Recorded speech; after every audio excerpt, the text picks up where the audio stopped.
right during the period of time when President Trump announced his idea during that press conference with Netanyahu about, look, we're gonna own, the U.S. is going to own Gaza. Did you see the look on Netanyahu's face when he was saying that? Yes, which was priceless. Like, what in the fuck I know. did I get into? And now you know what they're all doing? The Israeli cabinet is fully on board with the idea, in part because I think they understand that, okay, look, this is probably not going to happen, but if we take this position, right, it's going to create chaos. It's going to create some movement, right? Maybe that leads to something of interest. And I think when being out in the Middle East when that idea came out and hearing some of the responses from people out there was amazing. But what I like about it, look, you're not going to move 2.3 million Palestinians out of Gaza, right? Because none of the Arab states want them. The Egyptians have fought against this idea for years and years and years. That's a good point, and some that maybe a lot of people aren't aware of. Is that the wall on the side of Egypt is way bigger than the wall on the side of Israel. Yeah. That is an impenetrable wall that's heavily guarded. They do not want Palestinians coming into Egypt, which is kind of crazy. Well, from their perspective, look, it's a security issue. And there's a lot of Palestinian refugees in Jordan, so it's not like Jordan hasn't tried to do their part.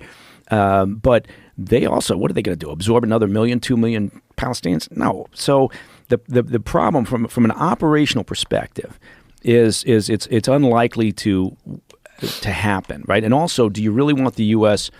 buying and owning Gaza, right? And then being out there, you think that the cost of supporting Ukraine is high. Wait till you see what the cost of not only the reconstruction, but the security of the reconstruction, right? What that's going to mean. You think there was a boon in private security contractors during the Iraq incursions? This will make that look like nothing. Right. So they got to guard their investments. Exactly. So the costs involved, the potential for, just never ending trouble. But what I do like about it is, look, now the Arab states are responding by having a summit, right? They're having a summit at the end of this month, and they've been having little mini discussions amongst themselves, but all the key players in the area are now meeting to discuss what's an alternative, right? What is the way to make this happen? And, it's not going to be by the U.S. owning it and building the Riviera, right, or a series of casinos. But the Arab states are having to react. And so what that means is nothing's worked beforehand, right? Nothing in terms of the two-state, option, other security agreements, peace agreements that have held for some period of time and then fallen apart. None of that shit's worked. So I think the sort of the disruptive aspect of sometimes of what Trump does, even though you may look at the idea on the surface and go, it's not going to work, you have these other effects, right? And so now you've got the Arab states having to respond, coming up with these ideas. They're already, over the past couple of days, saying, well, Hamas can't play a role. If you had said that a year ago, Egypt and Qatar and some of these other Arab states out there would have gotten on board with the idea that Hamas has got to go, that wouldn't have happened, right? I mean, before the 7 October attacks. Right. They're also talking about rebuilding it themselves. Mm-hmm. They're like, well, we'll do it. We'll do it. Just back off. Yeah, we'll do it. We'll take care of it. Which is great. And that's when they have to say Hamas can't be a part of it. Right. That's because they know what the problem is. And they haven't been willing to admit it before, but because the Trump administration has thrown stuff at the wall, right, to see what sticks, they've got to respond. And so now they're coming up with these ideas. Look, Hamas, they are a shell of what they were, right? But they're still supported by the Iranian regime, which is a big problem, right? And the Iranian regime, do you think they don't want peace? They don't want stability, right? That's not in the books. One of the benefits from their perspective of the 7 October attacks was that it completely scuttled the normalization talks that were going on between Saudi and Israel and the U.S. at the time. So, they're going to continue to be a problem.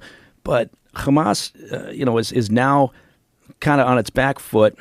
The Palestinian Authority is saying, well, we'll come in and we'll govern Gaza. Well, the Israelis are saying, no, that's not going to happen either because you guys are, peas in a pod, right? And Palestinian Authority has a program where they actually pay the families of people who kill Israelis, right?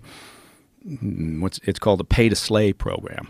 Really? Yeah. Oh, yeah. That's what it's called? Yep. Pay to slay. How much do you get paid?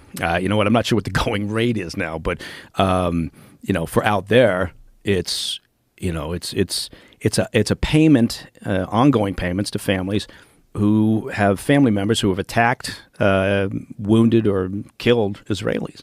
And so, that plus, other ties between Hamas and the PA. And look, there's been animosity, obviously. Hamas drove the Palestinian Authority out of Gaza years ago. But, the Israelis see it as the same. And so, my point being is the Arab states are now reacting, and you could end up with something that actually works as opposed to all the bullshit in the past that never did work and it continued to, provide nothing for the Palestinian people. And if you say, look, all this is about is we want the Palestinians to live a better life, then you should want new ideas thrown at the wall, right? And you should want something that eventually is going to work. And from a U.S. perspective, you should want something where the Arab states actually take it on board themselves. There's also a problem with the reality of the region at this point, right? It's like, what do you want to happen to that area? Because someone has to rebuild it. Look, absolutely, Israel shouldn't have done what they did and kill who knows how many innocent people and literally destroy most of the buildings there. We all can agree that's a horrible thing, but it's done. Mm-hmm. So now what? Yeah, and we can also agree that it was not. Look, yeah, I agree. It was a very aggressive action. I would argue that the U.S. would engage in that same aggressive action if we had a proportionate, attack from Mexico. Or something like that. Yeah. So, or Canada, right? Goddamn Canadians, they're plotting something. I just know it. So so